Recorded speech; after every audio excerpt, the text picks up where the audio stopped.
is of course endocrine therapy. And we have been using essentially three important classes of endocrine agents. The selective estrogen receptor modulator tamoxifen, a fantastic drug, very cheap, that we have now used for decades, and that is still quite important. Then we have the selective estrogen receptor downregulator fulvestrant, which is given intramuscularly, but as you know, there are many new SERDs in clinical trials, and one of them has been approved recently, and this drug is called elacestrant and can be given orally. And then, of course, we have a third important endocrine treatment modality, which is estrogen synthesis inhibition, which can be achieved in young women through ovarian function suppression and in postmenopausal women through the use of aromatase inhibitors.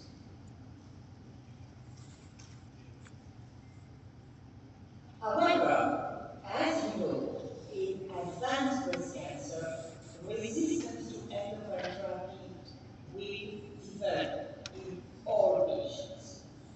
And one important mechanism that allows these cancer cells to escape hormonal therapy is activation of alternative signaling pathways, growth factor receptor signaling pathways. And all these pathways converge on cyclin D1 and the cell cycle. And this, of course, immediately highlights the great potential of the use of CDK4 inhibitors to counteract or at least to delay the occurrence of resistance to traditional hormonal therapy. The CDK4 inhibitors in combination with endocrine therapy have had a major impact on the survival and very often also the quality of life of patients with advanced luminal breast cancer. And we were waiting for such a progress for many, many years. Now, just a few words about the ESMO magnitude of clinical benefit scale, because I believe it is an instrument that can be helpful in many countries around the world where it becomes impossible, of course, to cover the reimbursement of all the new expensive anti-cancer drugs. The idea to develop this tool came when I was president of ESMO, and in fact I was traveling to Eastern European countries, and oncologists there told me that they were very upset because they could not offer really important drugs to their patients. Then, of course, we started to say, what is a really important drug? And we decided that it was a good idea to organize a task force within ESMO to try to develop a tool that would allow biologists, patients, but also regulators to ascribe to a new drug a score, to be able to say, is this a really important drug, while this other one is perhaps less important. So what we decided to take into consideration for the development of the tool was, of course, the prognosis of the condition. So if a drug ameliorates the survival of pancreatic cancer by 2-3 months, it's an important drug. It might not be considered an important drug in breast cancer or in colorectal cancer. The second item that we thought was very important is impact on overall survival and also impact on quality of life. So as we immediately understand, we consider that prolongation of progression-free survival, if it's not accompanied by improvement quality of life or improvement in overall survival, does not qualify the drug for being an important drug. Then toxicity, of course, needs to be taken into account. And interestingly, there, in consultation with patients, we learned that toxicity is very important in the palliative setting, but less important in the curative setting. So in the curative setting, patients want that potential long-term toxicities are mentioned, but they don't want the long-term toxicities to lead to any downgrade on the skin, which is not the case in the palliative setting. If a drug induces important chronic toxicity, we have to downgrade the drug on the skin. Of course, the SOSPS does not at all take into account the cost of the drug, because there is too much heterogeneity in healthcare systems across Europe and across the world. So this remains, of course, an important job of governments to evaluate the cost of the drug. So, essentially, in the palliative setting, as I told you, overall survival will be a lot more important than progression-free survival. And in terms of quality of life, the ESMO scale gives a lot of weight if global quality of life is improved. And the scale does not give much weight if only some quality of life domains are improved. And you end up with a scale that ranges from 1 to 5. 5 are the really important drugs. The drugs that all kinds of patients in the world should have access to because they improve overall survival and quality of life. And then you see that the score 4 is still quite important. These are drugs that will either improve progression-free survival and quality of life, or overall survival. And then we go down in the scale with grade 3 to 1, where the magnitude of benefit of the new drug compared to the standard treatment is a lot more modest. And as a matter of fact, we learned that the scale is now used by governments around the world to help with difficult decisions regarding the reimbursement of new anti-cancer compounds. So, we are very fortunate that a large number of robust phase 3 clinical trials have explored the benefits from the addition of a CDK4 inhibitor to endocrine therapy. And the first generation of clinical trials has explored the benefit of adding a CDK4 inhibitor to second-line endocrine treatment, and the second generation of these phase 3 clinical trials has explored the addition of the CDK4 inhibitor to first-line endocrine therapy. So very quickly, summary of these important clinical trials. You see the different settings where these trials have been conducted with one of the three CDK4 inhibitors. So, Palomazine explored palbociclib to second line, MONARCH-2 explored abemaciclib to second line. The monalizumab trials were mixed population of first and second line, and in first line we have three large, very important trials, each with a few hundred patients.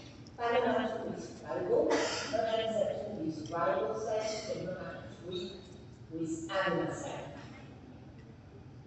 What are the messages coming from these trials? Well, in certain third line,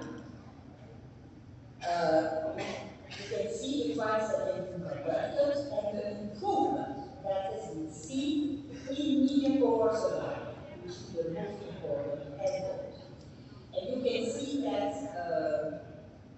for example, for palbociclib, the improvement in median overall was not significant, but there was an improvement in quality of life, which explains that the drug finally got a good score on the ESMO scale.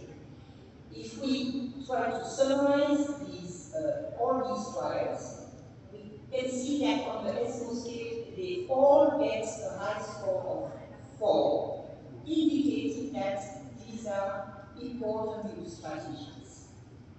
But then, of course, these CDK4 inhibitors were moved to the first line setting.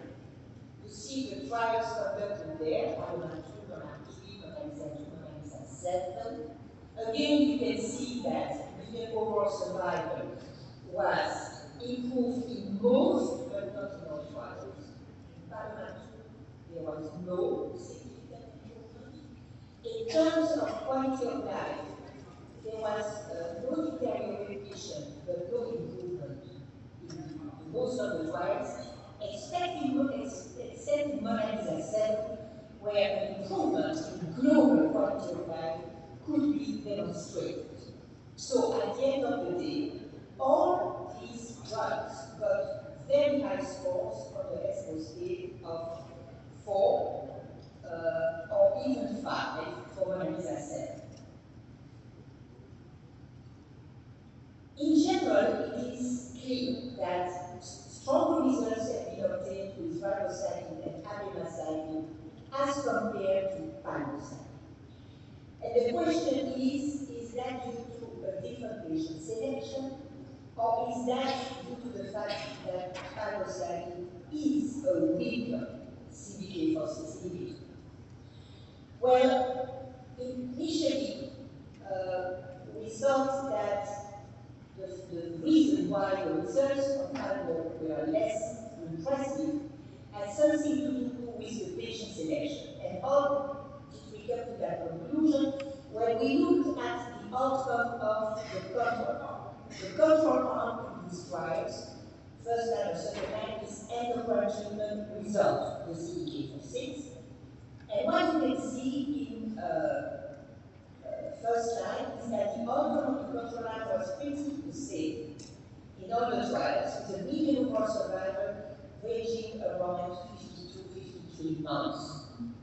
In second line, however, you see that the median overall survival of the control arm of the Palomar trial was clearly inferior to the median overall survival in the Mona Lisa 3 and the Mona 2 trials, indicating that the Palomar population was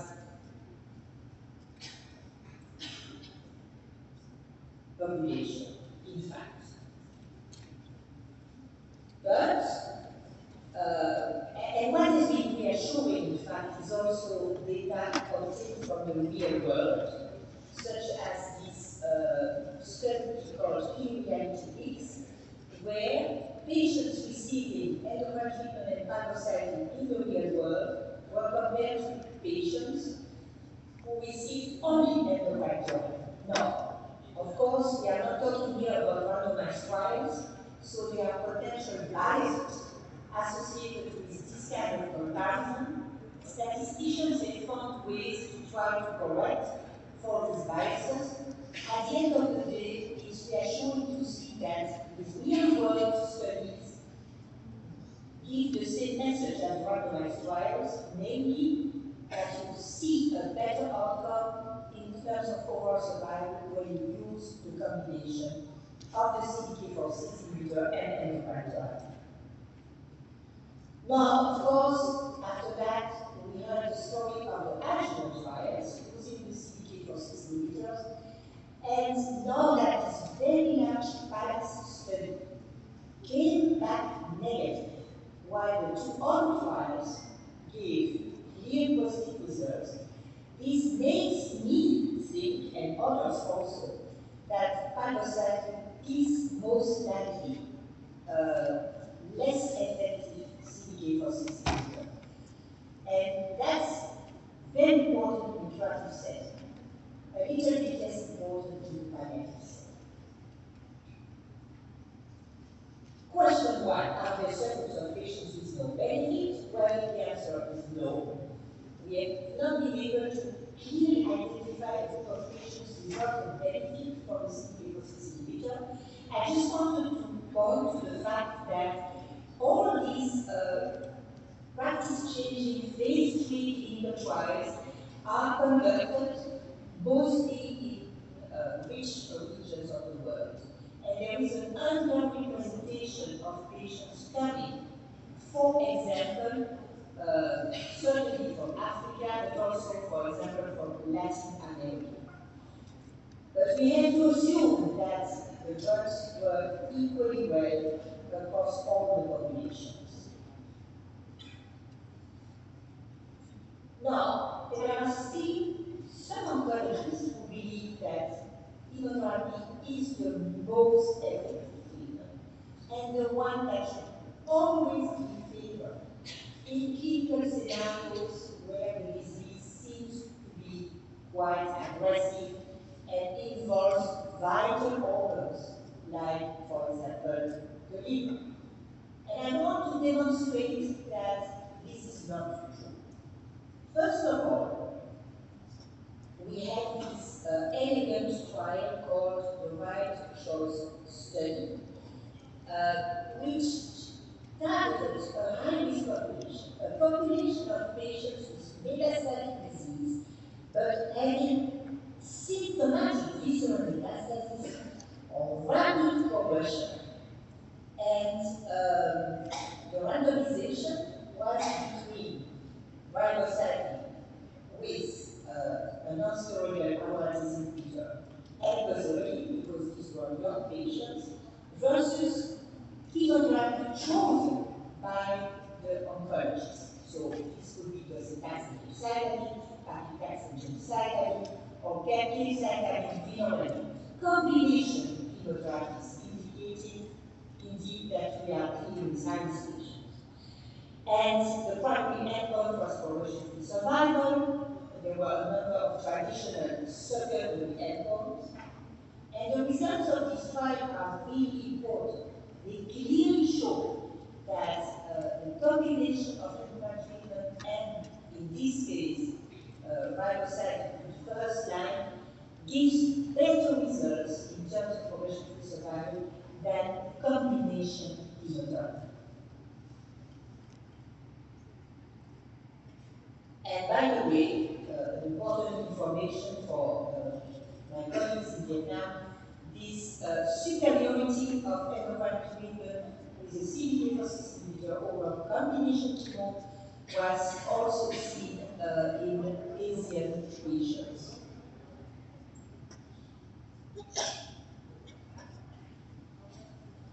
Now, there has been another trial recently presented at ESMO that leads to the same conclusion. So, this was a pragmatic trial designed by our colleagues in Spain, and again, it was targeting a population with aggressive factors.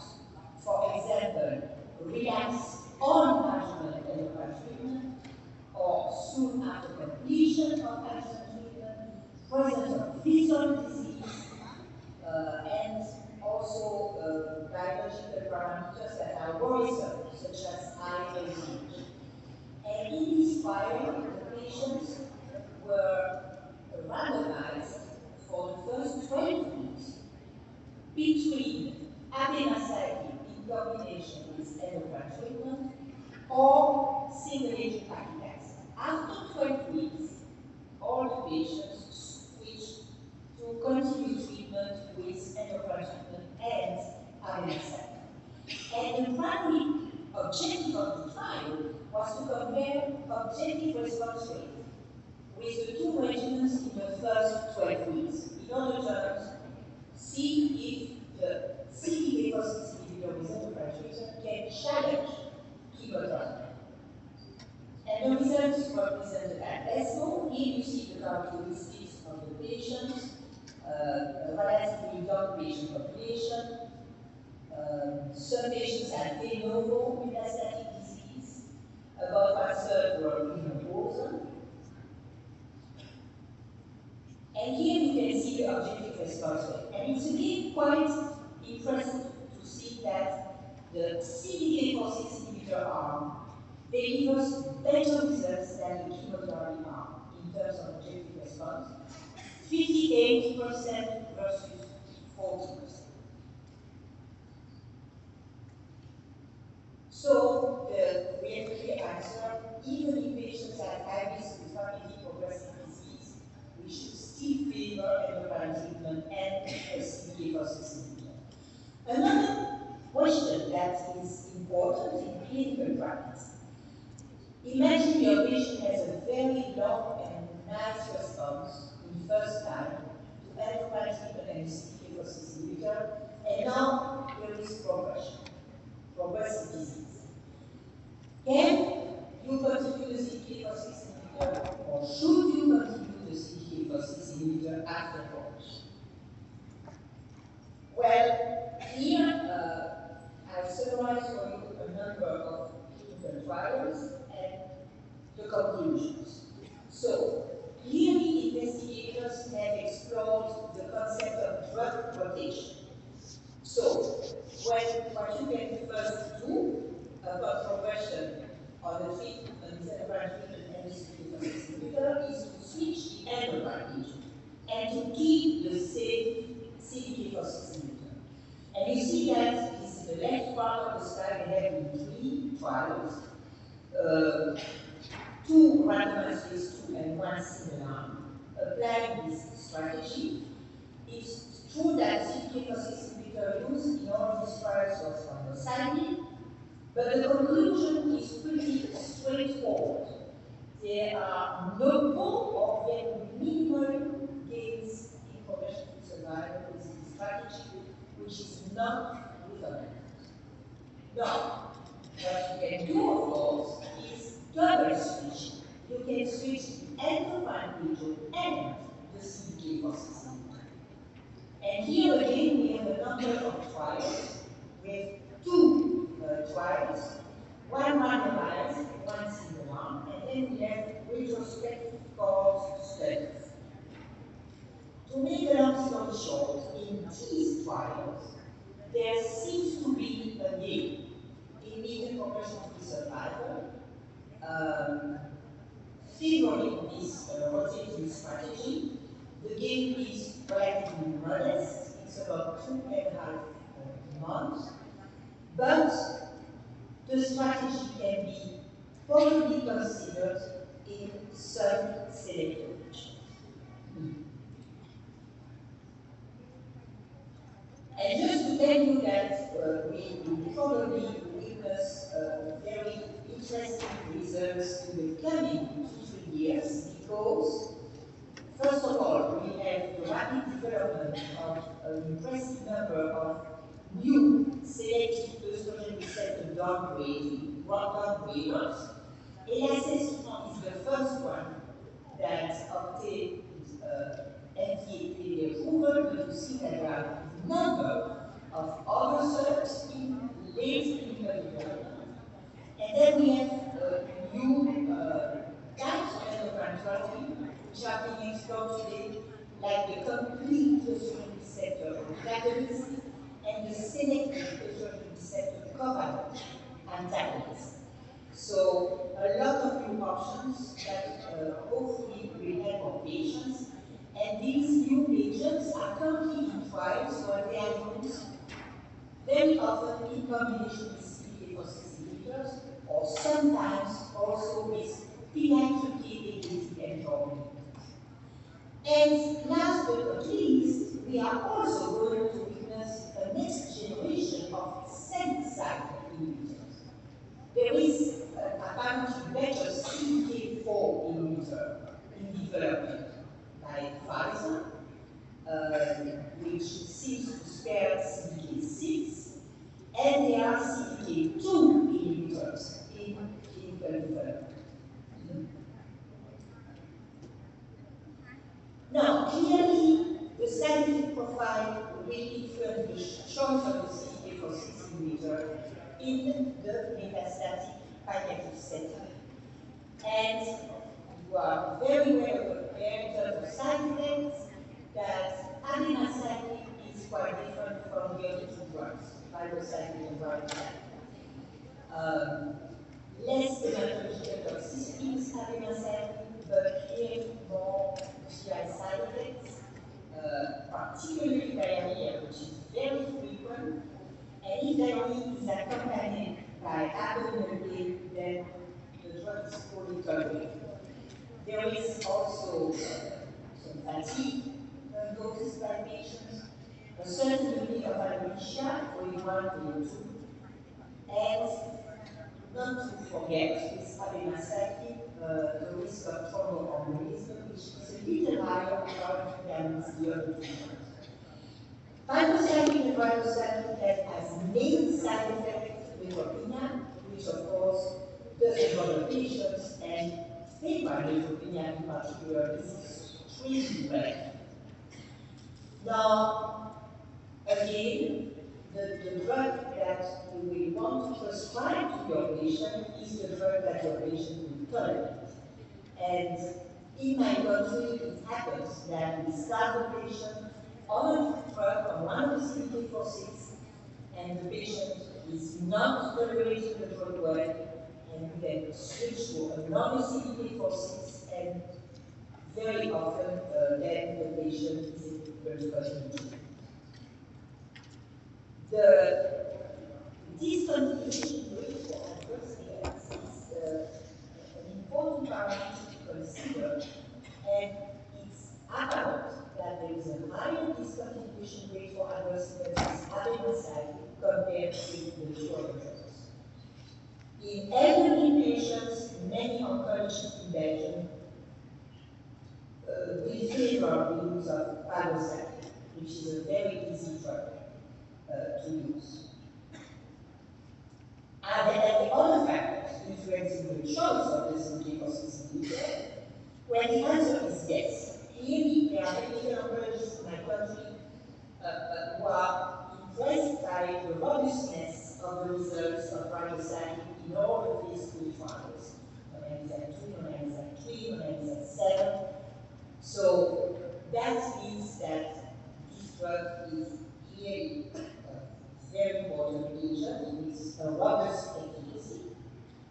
And then there are also the subgroup analysis in the monalizumab trials indicating that ribociclib is quite effective compared to standard endocrine treatment in patients with liver involvement.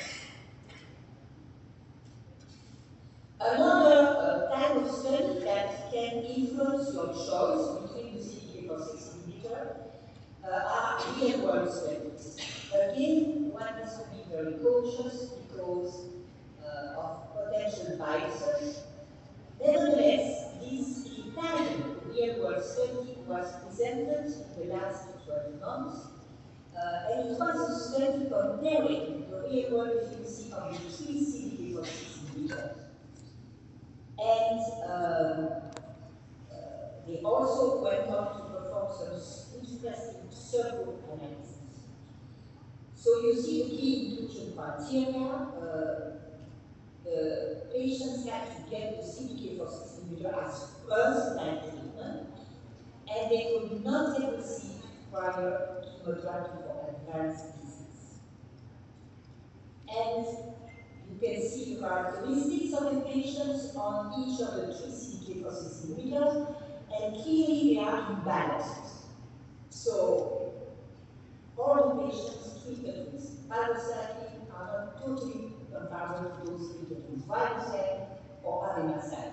But you can see that we talk here about large numbers of patients, 750 on palbo, 676 on ribo, and 424 on abemaciclib. But there are some differences in patient characteristics. For example, there were clearly more patients with de novo metastatic disease on ribociclib, and there was a higher proportion of patients with tubular metastasis on abemaciclib. Okay, having said that, it was very reassuring to see that the median real-world progression-free survival and the median real-world overall survival were both exactly in the range of what has been seen in the randomized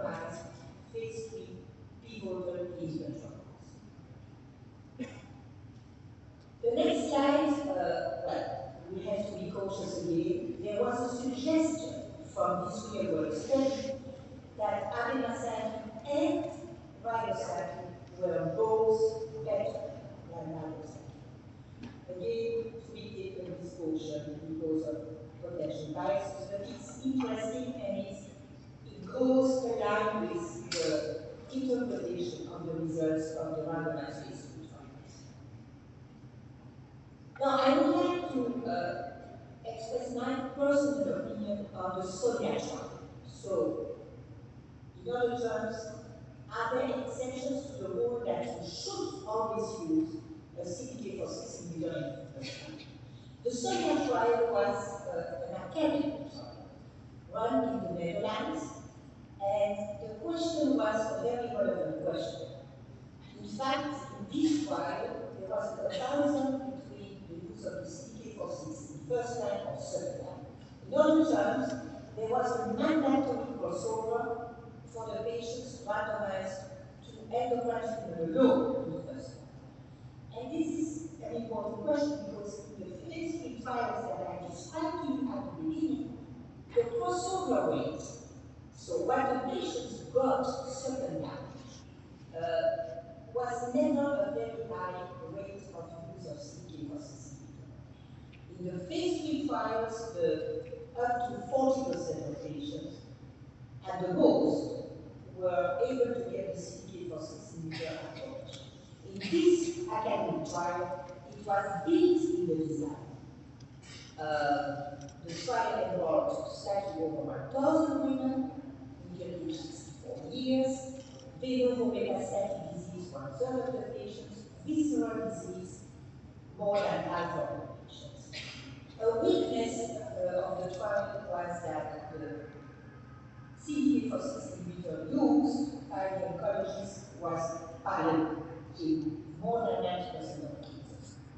The hypothesis of this trial was a superiority hypothesis, and that was for pragmatic reasons. In fact, the investigators, what they really wanted to show was non-inferiority of the strategy. The strategy consisting in starting with endocrine alone and then using the CDK4/6 and conversion. But we know that non-inferiority trials are impossible to run.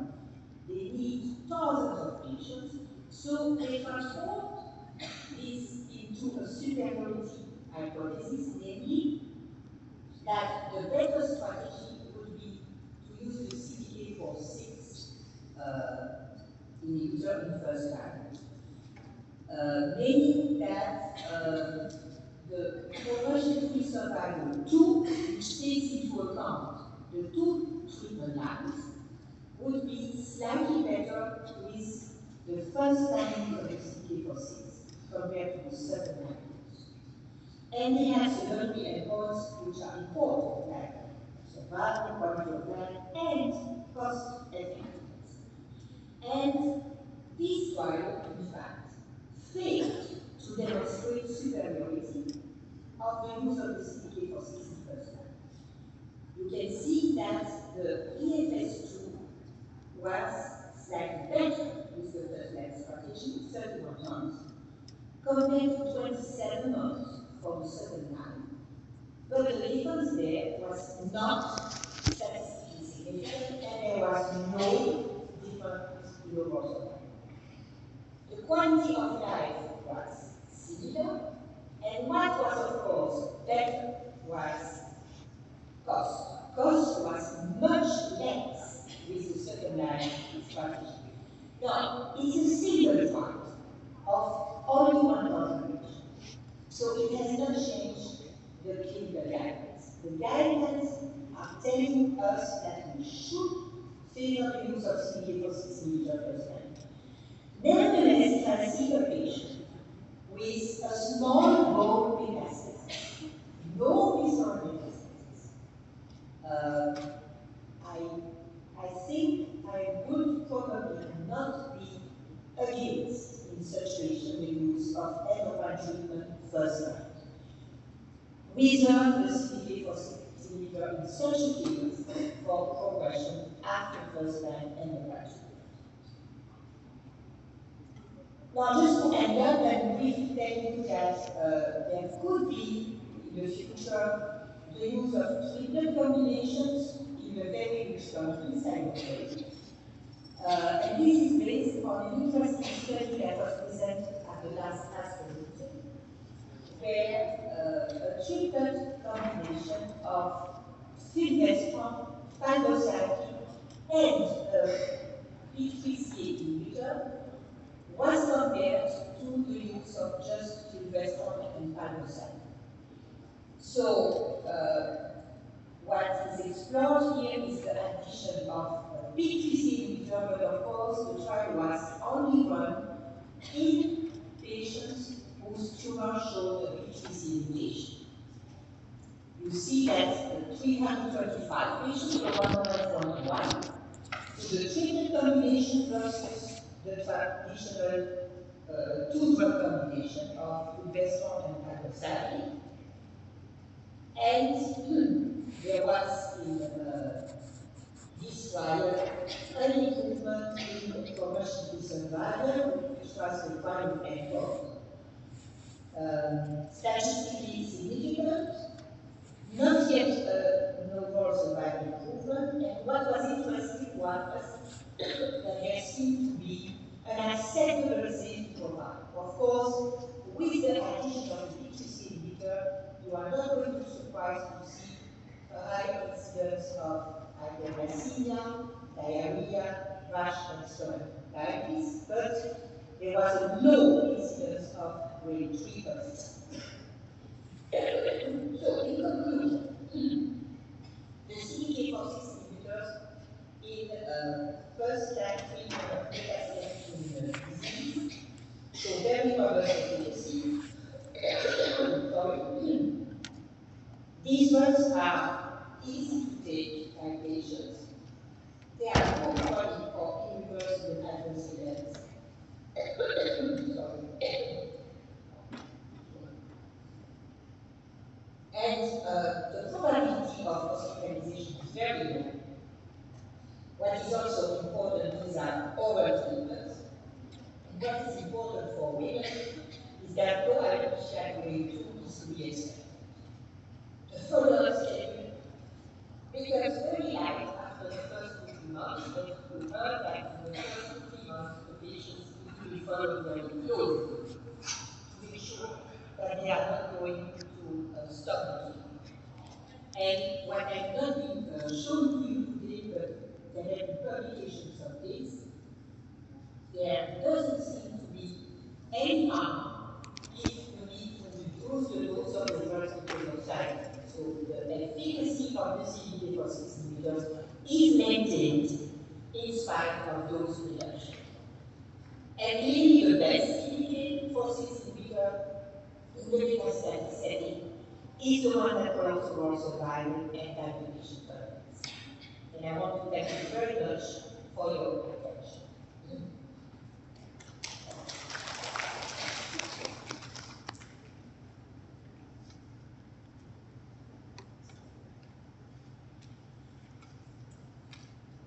Halo teman-teman, mohon izin aku akan kembali bersih thì cái chúng tôi đó là nghe cái sự cảm mà chúng ta thấy rất là hạnh phúc vì chúng ta nghe rất là nhiều thông tin quý báu của cái sự này tuyệt vời của bạn trong 10 năm qua chúng ta nghe được cái sự này thì nó lại chúng ta thấy là trong bản chiều hôm nay cái buổi chiều một cái tuyệt vời chúng ta nghe tất cả những cái cảnh liên quan tới cái điểm CDK4/6 và CDK4 có thể là những cái chúng tôi xin có một số các nhắc lại các tiến sĩ của tôi của ủy viên của tôi để chúng ta thấy trong bài cái suy cảm chúng ta nghe đầu tiên là cái kiến thức rõ ràng về cái vấn đề khác biệt về y học nghiên cứu về SOS đó thì cái vai trò của cái SOS cũng như là cái yếu tố khác thêm là cái điều tối ưu chúng ta sẽ thấy ở đây nó sẽ có nhiều cái giá nhưng mà sẽ cần nhiều cái kiến thức khoa học tuy nhiên chúng ta thấy rằng đó là